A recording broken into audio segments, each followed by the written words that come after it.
How an elevator works? Hit the top button on the elevator and prepare yourself for a long ride. In just a few days you'll be waving back from space. Elevators that can zoom up beyond Earth have certainly captured people's imagination in the decade or so since space scientists first proposed them, and it's no wonder. But in their time, ordinary office elevators probably seemed almost as radical. It wasn't just brilliant building materials such as steel and concrete that allowed modern skyscrapers to soar to the clouds. It was the invention, in 1861, of the safe, reliable elevator by a man named Elisha Graves Otis of Yonkers, New York. Otis literally changed the face of the earth by developing a machine he humbly called an improvement in hoisting apparatus, which allowed cities to expand vertically as well as horizontally. That's why his invention can rightly be described as one of the most important machines of all time. Let's take a closer look at elevators and find out how they work. What is an elevator? The annoying thing about elevators, if you're trying to understand them, is that their working parts are usually covered up. From the viewpoint of someone traveling from the lobby to the 18th floor, an elevator is simply a metal box with doors that close on one floor, and then open again on another.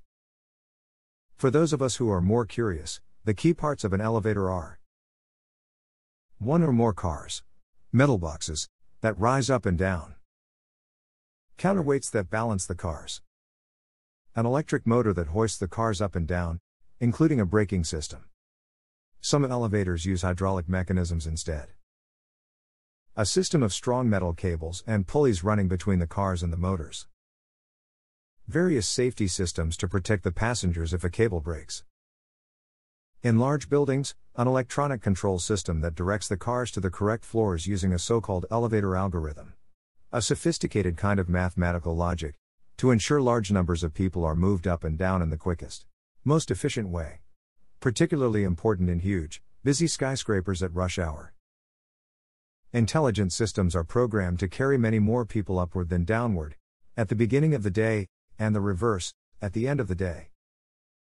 A modern steel and glass elevator. How elevators use energy. Scientifically, elevators are all about energy. To get from the ground to the 18th floor walking upstairs, you have to move the weight of your body against the downward pulling force of gravity. The energy you expend in the process is, mostly, converted into potential energy, so climbing stairs gives an increase in your potential energy going up, or a decrease in your potential energy going down. This is an example of the law of conservation of energy in action. You really do have more potential energy at the top of a building than at the bottom, even if it doesn't feel any different. To a scientist, an elevator is simply a device that increases or decreases a person's potential energy without them needing to supply that energy themselves. The elevator gives you potential energy when you're going up, and it takes potential energy from you when you're coming down. In theory, that sounds easy enough. The elevator won't need to use much energy at all because it will always be getting back as much when it goes down as it gives out when it goes up. Unfortunately, it's not quite that simple. If all the elevator had were a simple hoist with a cage passing over a pulley, it would use considerable amounts of energy lifting people up, but it would have no way of getting that energy back. The energy would simply be lost to friction in the cables and brakes, disappearing into the air as waste heat when the people came back down. The counterweight. In practice, elevators work in a slightly different way from simple hoists. The elevator car is balanced by a heavy counterweight that weighs roughly the same amount as the car when it's loaded half full. In other words, the weight of the car itself plus 40 to 50% of the total weight it can carry. When the elevator goes up, the counterweight goes down, and vice versa, which helps us in 4 ways. The counterweight makes it easier for the motor to raise and lower the car, just as sitting on a seesaw makes it much easier to lift someone's weight compared to lifting them in your arms. Thanks to the counterweight, the motor needs to use much less force to move the car either up or down. Assuming the car and its contents weigh more than the counterweight, all the motor has to lift is the difference in weight between the two and supply a bit of extra force to overcome friction in the pulleys, and so on. Since less force is involved, there's less strain on the cables, which makes the elevator a little bit safer.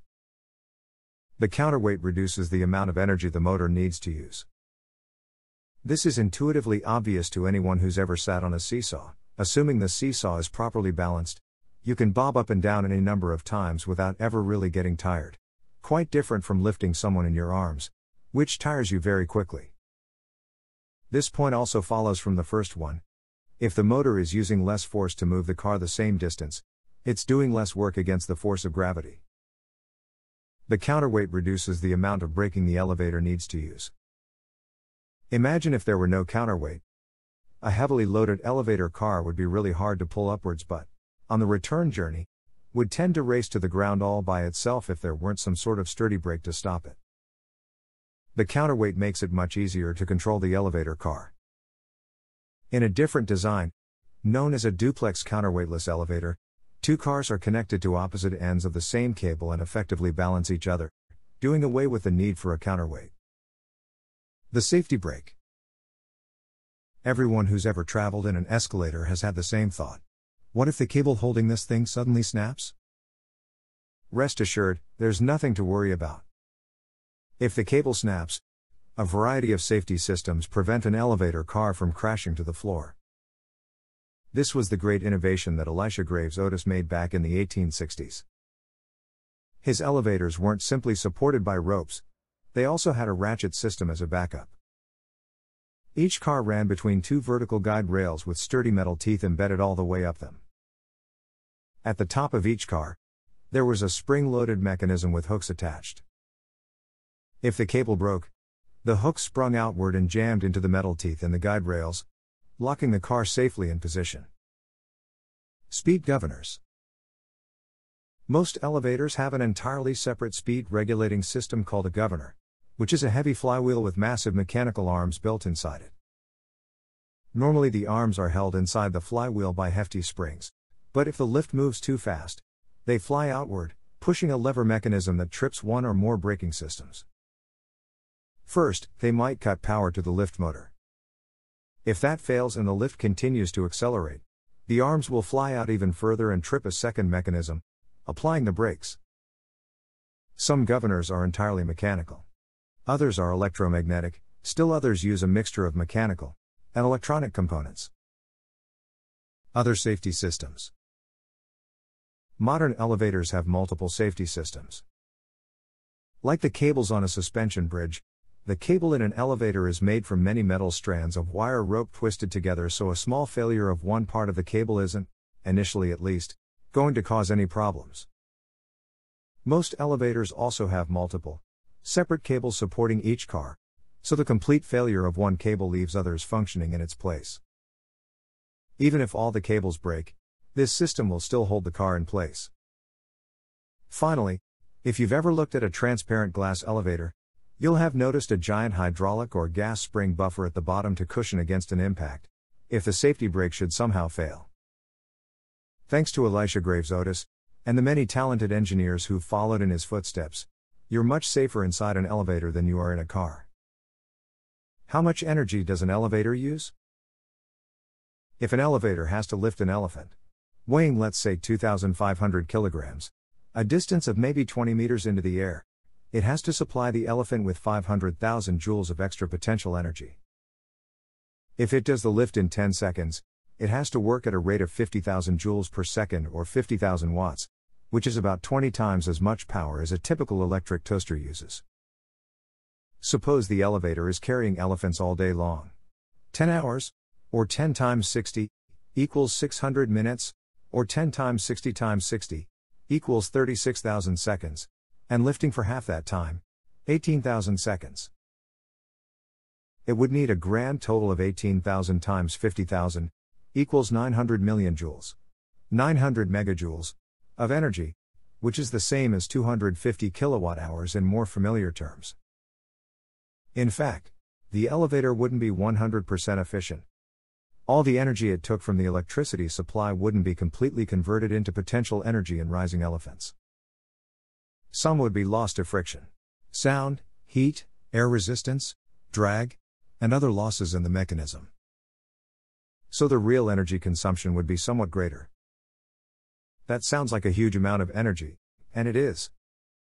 but much of it can be saved by using a counterweight. Did Otis invent the elevator? No. He invented the safety elevator. He noted how ordinary elevators could fail and came up with a better design that made them safer. The Otis elevator dates from the middle of the 19th century, but ordinary elevators date back much further, as far as Greek and Roman times.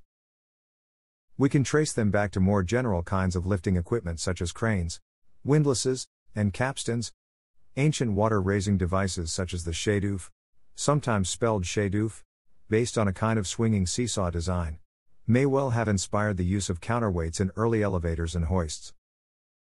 According to Otis, the key part of the invention was having the pawls and the teeth of the rack's hook formed so that the weight of the platform will, in case of the breaking of the rope, cause the pawls and teeth to lock together, and prevent the contingency of a separation of the same. And this is all about how elevators work. We hope you have found it interesting.